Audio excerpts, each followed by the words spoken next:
Hey guys, how you doing? Dale here from the Firewood Hut. It's been a while since I did a video. Been really busy. I picked up another uh, site to harvest firewood from.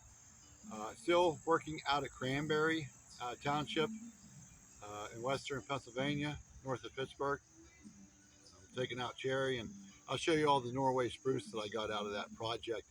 But I picked up another place to harvest firewood.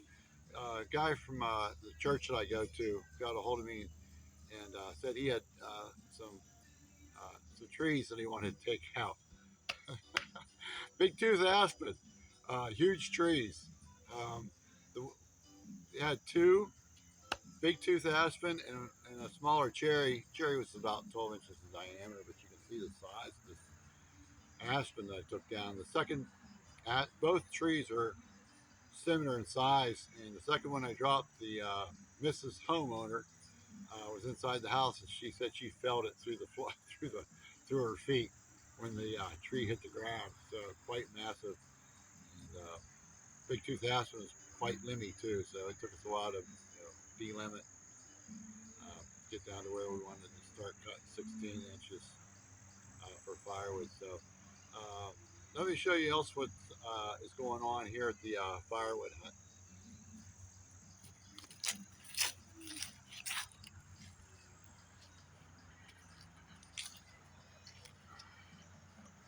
Okay, there's my burn pile, but right there is the pile of aspen that I still have to stack. And over here is a relatively new rack, drying rack system. And down here is where I started stacking the aspen. And this is double rows. One you can see, and then the other one's behind there. But those are both aspen.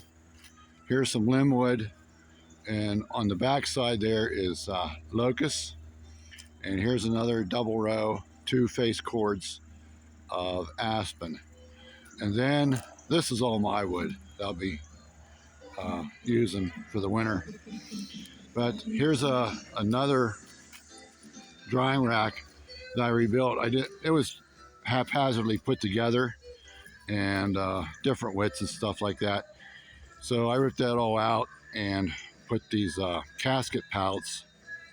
I go every Monday morning to this company, this casket company, and pick up all their damaged pallets. I go dumpster diving.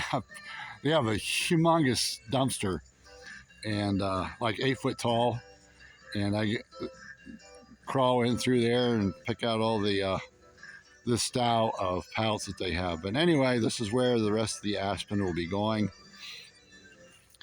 This is all the Norway spruce, 2 rows of Norway spruce. This will be 2 face cords, or 2 full cords. They're all divided up into face cords, 8 foot long sections, 4 foot high. So here's 2 cords, another 2 cords of Norway spruce, and another 2 cords of Norway spruce. And here's a hodgepodge of well, that's locust, cherry. I think on this side is cherry, and a little bit of ash in that middle small bin right there. But let me show you the very last of this aspen. I put my notch in and back cut probably about 3 feet up from the ground, and so the last day there I cut probably about 5-6 inches off the ground. And but anyway, here's the last of it. This is the stump of it, and I used the sideboards for a ramp and a come along and chain, and we just come along it right up into the bed of the truck, and there she sits. So I'll have to get my chainsaw out and start whittling away at this. I imagine it's about, I don't know what the width of it. It's got to be close to 30 inches in diameter. So pretty big piece of stump there. So there's Like I said, I go every Monday morning and dumpster dive for pallets.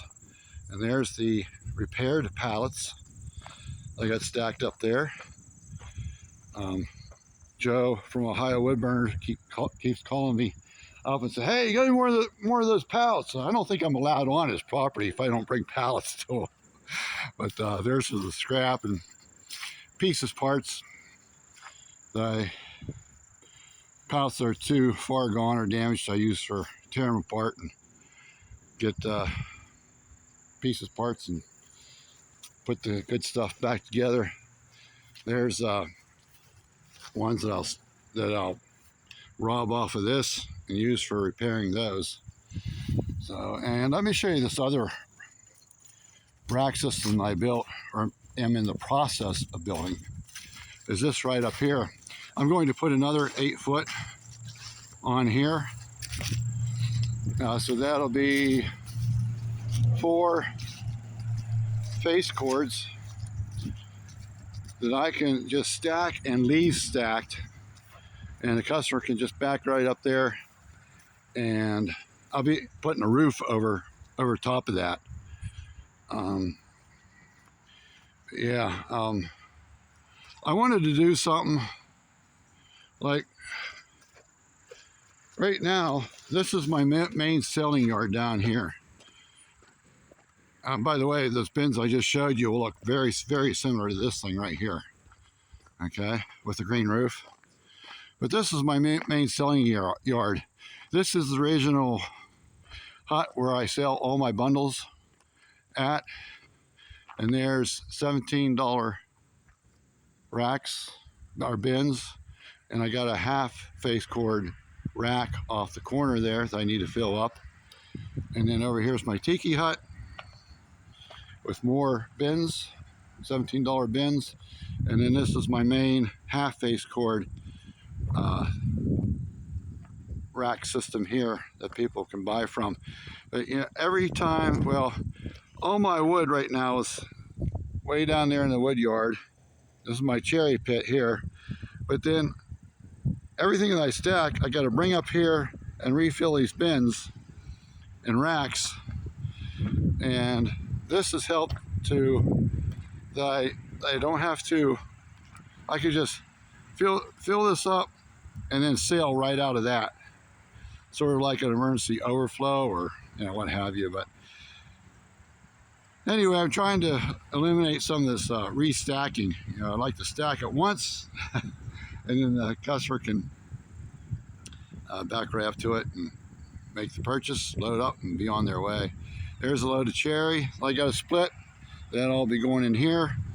And I still got all this tracks, a load of logs to go through. My priority is to go and finish up cranberry. That's why I haven't been posting videos. I've been going to these off-site locations and getting these rounds and trees harvested before winter comes, before snow flies and the weather gets miserable and stuff like that. I can just stay home here and buck these things up and trying to be as efficient as possible. So yeah, that's what's going on here at the wood yard. Always trying to improve efficiency, cut down on my stacking. I can just stack it once and be done with it and sell it from there. But this is my main store here, right there, and those racks and that tiki hut. People can just come in here and look around, see what they want, and then I'll just use that racking system back there in case someone wants a big bulk order or what have you. I can sell right out from there. And like I said, I'm going to continue that on out through there.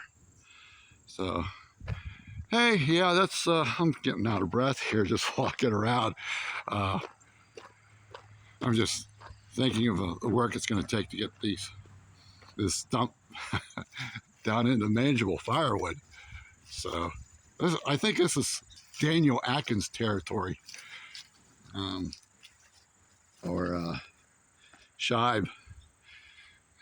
He might want to tackle, but Anyway, hey, that's what's going on here at the firewood hut. And we'll catch you on the next one. Thanks. Bye.